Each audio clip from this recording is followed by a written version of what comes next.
আমি কিন্তু সবসময় চেষ্টা করি তোমাদের সামনে নতুন নতুন ভিডিও শেয়ার করা, কিন্তু সেভাবে ভিডিও করা হয় না। তবুও যেটুকু ভিডিও করি সেটুকুই তোমাদের সাথে শেয়ার করি।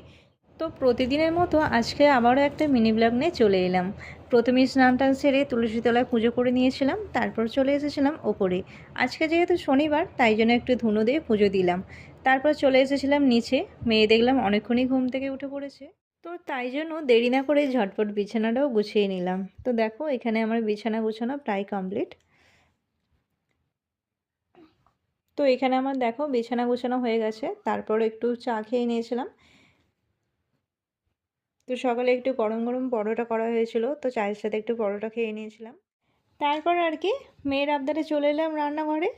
মেয়ে বায়না করছিল আজকে স্কুলে টিফিনে ম্যাগি নিয়ে যাবে, তাই জন্য ওর জন্য একটু স্কুলে টিফিনে ম্যাগি করে দিলাম। ঘরে সেরকম কিছু সবজি ছিল না, তবুও যা ছিল তাই দিয়েই বানিয়ে দিলাম। তারপরে দেখো হঠাৎ কিন্তু আমাদের বাড়িতে আমার ননদের মেয়ে এসেছে। ওকে ওকে বললাম আমি ভিডিও বানাচ্ছি, তুমি একটু হাই করে দাও। তো দেখো তারপর ও কিন্তু আমার জন্য কত কী জিনিস নিয়ে এসেছে দেখো।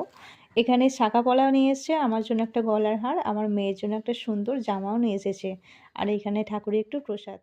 তারপর আর কি আমি নতুন পলা দেখি ওকে বললাম আমার পুরনো পলাটা খুলে দাও। আর ও দেখো নতুন পলাটা পরিয়ে দিল। কি সুন্দরভাবে পুরনো পলাটা খুলে দিল হাতে পেপার পরিয়ে। তো তোমরাও চেষ্টা করতে পারো এইভাবে, খুব ভালো হবে। তারপরে দেখো এখানে মেয়ের জন্য স্কুলের টিফিনও তৈরি। তো এখানে দেখো মেয়ের স্কুলের টিফিন রেডি। তারপর মানাকে বললাম একটু ম্যাগিটা টেস্ট করে দেখো কেমন হয়েছে। তো ও বলছিল ভালো হয়েছে। আর এখানে দেখো আমার মেয়ের স্কুলের জন্য একদম রেডি। তো মেয়ে তো স্কুলে চলে যাচ্ছে আর আমার ভিডিওটা কিন্তু এখানেই শেষ করলাম। তোমাদের ভিডিওটা কেমন লাগলো তোমরা কিন্তু অবশ্যই জানিও।